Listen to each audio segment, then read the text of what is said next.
أعوذ بالله من الشيطان الرجيم. بسم الله الرحمن الرحيم. الحمد لله الذي أنزل على عبده الكتاب ولم يجعل له عوجا قيما لينذر بأسا شديدا من لدنه ويبشر المؤمنين الذين يعملون الصالحات أن لهم أجرا حسنا ماكثين فيه أبدا وينذر الذين قالوا اتخذ الله ولدا ما لهم به من علم ولا لآبائهم كبرت كلمة تخرج من أفواههم إن يقولون إلا كذبا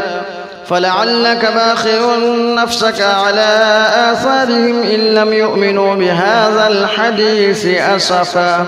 إنا جعلنا ما على الأرض زينة لها لنبلوهم أيهم أحسن عملا وإنا لجاعلون ما عليها صعيدا جرزا أم حسبت أن أصحاب الكهف والرقيم كانوا من آياتنا عجبا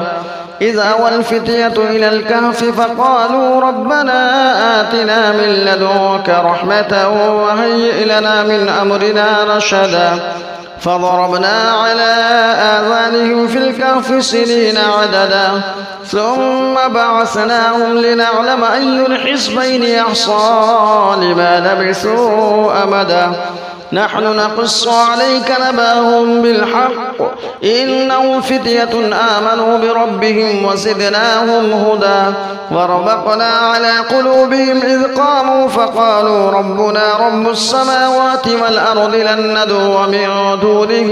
إلها لقد كنا إذا شططا هؤلاء قوم اتخذوا من دونه آلهة لولا يأتون عليهم بسلطان بين فمن أظلم ممن افترى على الله كذبا وإذ اعتزلتموه وما يعبدون إلا الله فاهوا إلى الكهف ينشر لكم ربكم من رحمته ويهيئ لكم من أمركم مرفقا وترى الشمس إذا طلعت تزاور عن كهفهم ذات اليمين وإذا غربت تقرضهم ذات الشمال فهم في فجوة منه ذلك من آيات الله من يهد الله فهو المهتدي ومن يضلل فلن تجد له وليا مرشدا وتحسبهم أيقاظا وهم رقود ونقلبهم ذات اليمين وذات الشمال وكلبهم باسط ذراعيه بالوصيد لو اطلعت عليهم لوليت منهم فرارا ولملئت منهم رعبا وكذلك بعثناهم ليتساءلوا بينهم قال قائل منهم كم لبثتم قالوا لبثنا يوما أو بعض يوم قالوا ربكم أعلم بما لبثتم فابعثوا أحدكم بورقكم هذه إلى المدينة فلينظر أيها أزكى طعاما فليأتكم برزق منه وليتلطف ولا يشعرن بكم أحدا إنهم إن يظهروا عليكم يرجموكم أو يعيدوكم في ملتهم ولن تفلحوا إذا أبدا وكذلك عثرنا عليهم ليعلموا أن وعد الله حق وأن الساعة لا ريب فيها إذ يتنازعون بينهم أمرهم فقالوا بنوا عليهم بنيانا ربهم أعلم بهم قال الذين غلبوا على أمرهم لنتخذن عليهم مسجدا سيقولون ثلاثة رابعهم كلبهم ويقولون خمسة سادسهم كلبهم رجما بالغيب ويقولون سبعة وثامنهم كلبهم قل ربي أعلم بعدتهم ما يعلمهم إلا قليل فلا تمار فيهم إلا مراء ظاهرا ولا تستفت فيهم منهم أحدا ولا تقولن لشيء إني فاعل ذلك غدا إلا أن يشاء الله واذكر ربك إذا نسيت وقل عسى أن يهديني ربي لأقرب من هذا رشدا ولبثوا في كهفهم ولبثوا في كهفهم 300 سنين وازدادوا 9. قل الله أعلم بما لبثوا له غيب السماوات والأرض أبصر به وأسمع ما لهم من دونه من ولي ولا يشرك في حكمه أحدا. واتل ما أوحي إليك من كتاب ربك لا مبدل لكلماته ولن تجد من دونه ملتحدا. واصبر نفسك مع الذين يدعون ربهم بالغداة والعشي يريدون وجهه ولا تعد عيناك عنهم تريد زينة الحياة الدنيا ولا تطع من أغفلنا قلبه عن ذكرنا واتبع هواه وكان أمره فرطا. وقل الحق من ربكم فمن شاء فليؤمن ومن شاء فليكفر إنا أعتدنا للظالمين نارا أحاط بهم سرادقها وإن يستغيثوا يغاثوا بماء كالمهل يشفي الوجوه بئس الشراب وساءت مرتفقا. إن الذين آمنوا وعملوا الصالحات إنا لا نضيء أجر من أحسن عملا أولئك لهم جنات عدن تجري من تحتهم الأنهار يحلون فيها من أساور من ذهب ويلبسون ثيابا خضرا من سندس واستبرق متكئين فيها على الأرائك نعم الثواب وحسنت مرتفقا. واضرب لهم مثلا رجلين جعلنا لأحدهما جنتين من أعناب وحففناهما بنخل وجعلنا بينهما زرعا كلتا الجنتين آتت أكلها ولم تظلم منه شيئا وفجرنا خلالهما نهرا كلتا الجنتين آتت أكلها ولم تظلم منه شيئا وفجرنا خلالهما نهرا وكان له ثمر فقال لصاحبه وهو يحاذره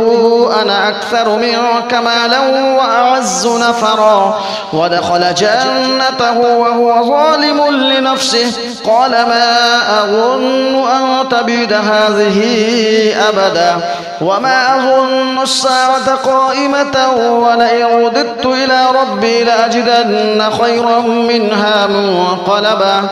قال له صاحبه وهو يحاذره أكفرت بالذي خلقك من تراب ثم من نطفة ثم سواك رجلا لكن هو الله ربي ولا أشرك بربي أحدا. ولولا إذ دخلت جنتك قلت ما شاء الله لا قوة إلا بالله إن ترني أنا أقل منك مالا وولدا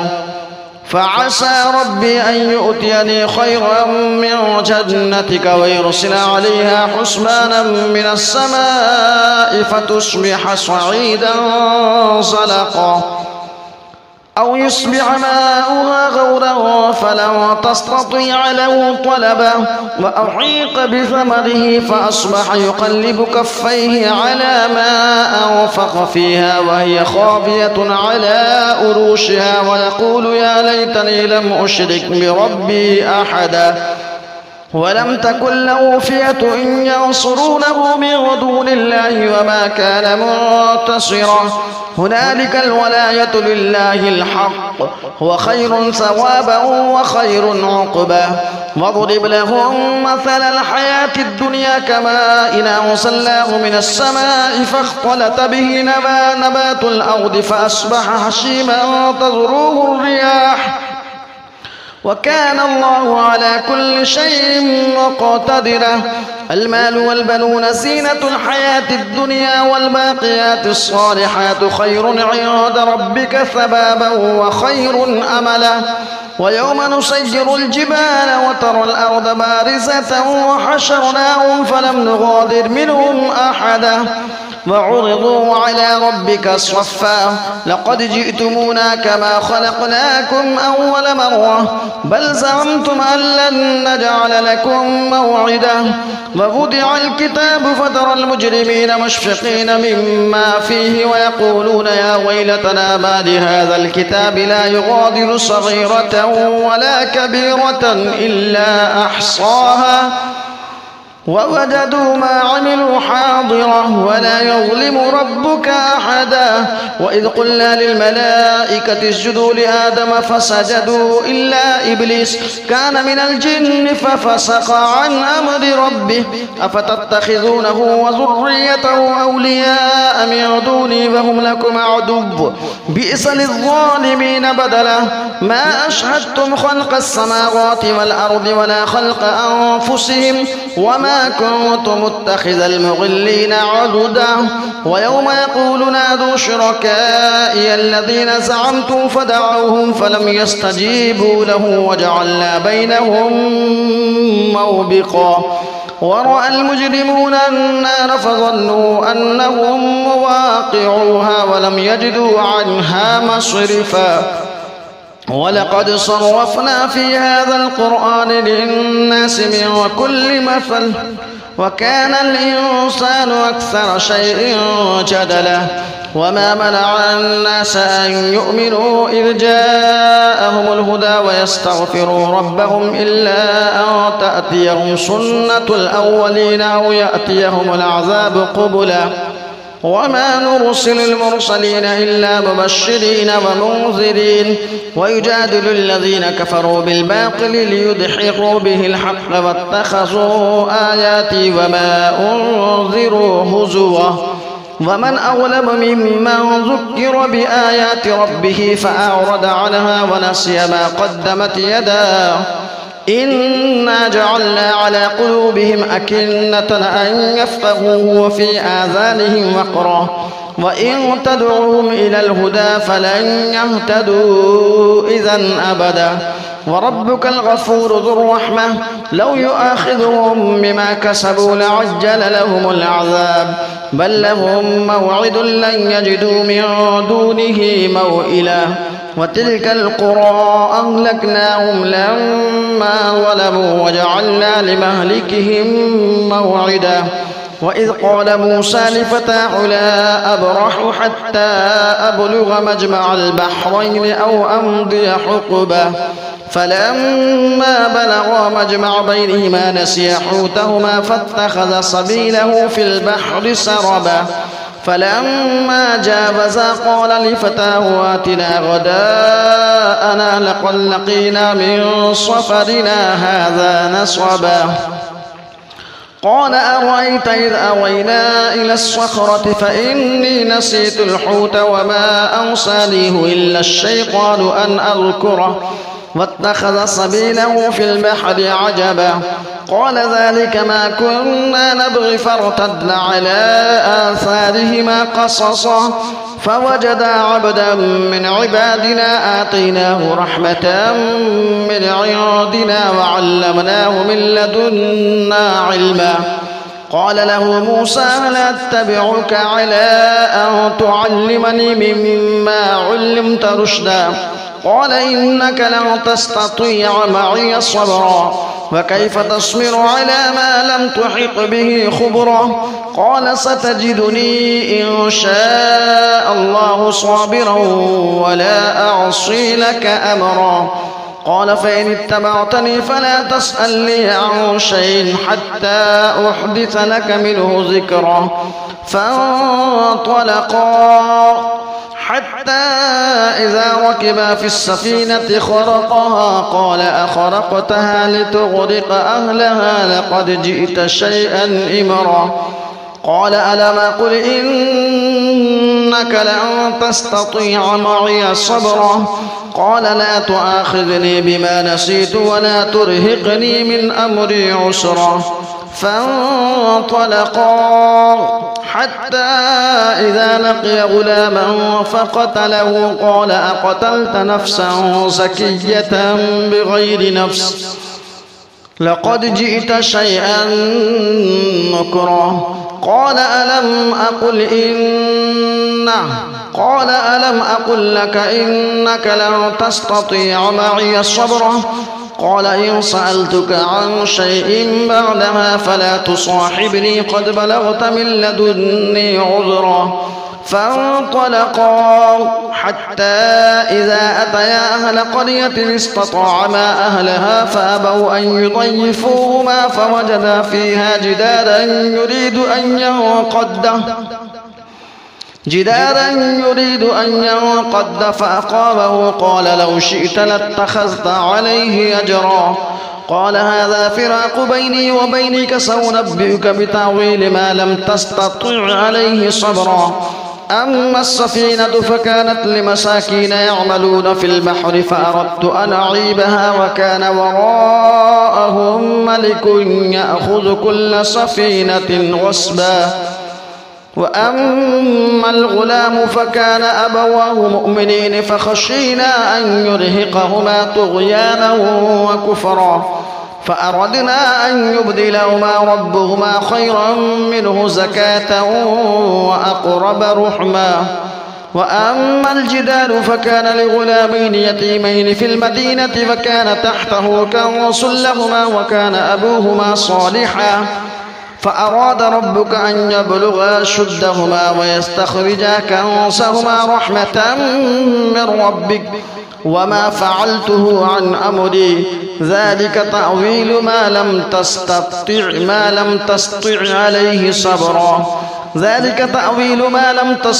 عليه صبرا ويسألونك عن ذي القرنين قل سأتلو عليكم منه ذكرا إنا مكنا له في الأرض وآتيناه من كل شيء سببا فأتبع سببا حتى إذا بلغ مغرب الشمس وجدها تغرب في عين حمئة ووجد عندها قوما قلنا يا ذا القرنين إما أن تعذب وإما أن تتخذ فيهم حسنا قال أما من ظلم فسوف نعذبه ثم يرد إلى ربه فيعذبه عذابا نكرا وأما من آمن وعمل صالحا فله جزاء الحسنى وسنقول له من أمرنا يسرا ثم أتبع سببا حتى إذا بلغ مطلع الشمس وجدها تطلع على قوم لم نجعل لهم من دونها سترا كذلك أحقنا بما لديه خبرا ثم أتبع سببا حتى إذا بلغ بين السدين وجد من دونهما قوما لا يكادون يفقهون قولا قالوا يا ذا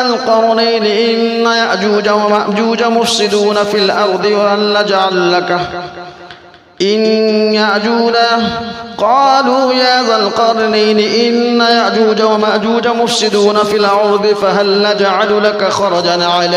أن تجعل بيننا وبينهم سدا قال ما مكنني فيه ربي خير فأعينوني بقوة أجعل بينكم وبينهم ردما آتوني زبر الحديد حتى إذا ساوى بين الصدفين قال انفخوا حتى إذا جعله نارا قال آتوني أفرغ عليه قطرا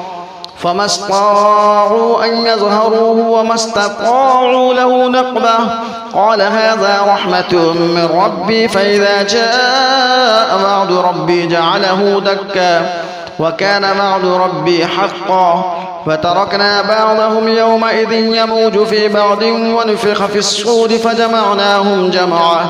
وأردنا جهنم يومئذ للكافرين أردا الذين كانت أعينهم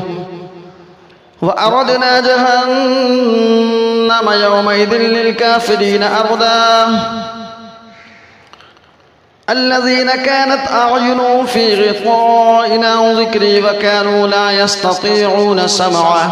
أفحسب الذين كفروا أن يتخذوا عبادي من دوني أولياء إنا أعتدنا جهنم للكافرين نزلا قل هل ننبئكم بالأخسرين أعمالا الذين ضل سعيهم في الحياة الدنيا وهم يحسبون أنهم يحسنون صنعا أولئك الذين كفروا بآيات ربهم ولقائه فحبطت أعمالهم فلا نقيم لهم يوم القيامة وزنا ذلك جزاؤهم جهنم بما كفروا واتخذوا آياتي ورسلي هزوا إن الذين آمنوا وعملوا الصالحات كانت لهم جنات الفردوس نزلا خالدين فيها لا يبغون عنها حولا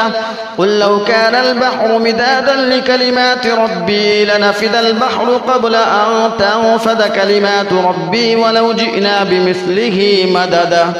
قل إنما أنا بشر مثلكم يوحى إلي أنما إلهكم إله واحد فمن كان يرجو لقاء ربه فليعمل عملا صالحا ولا يشرك بعبادة ربه أحدا.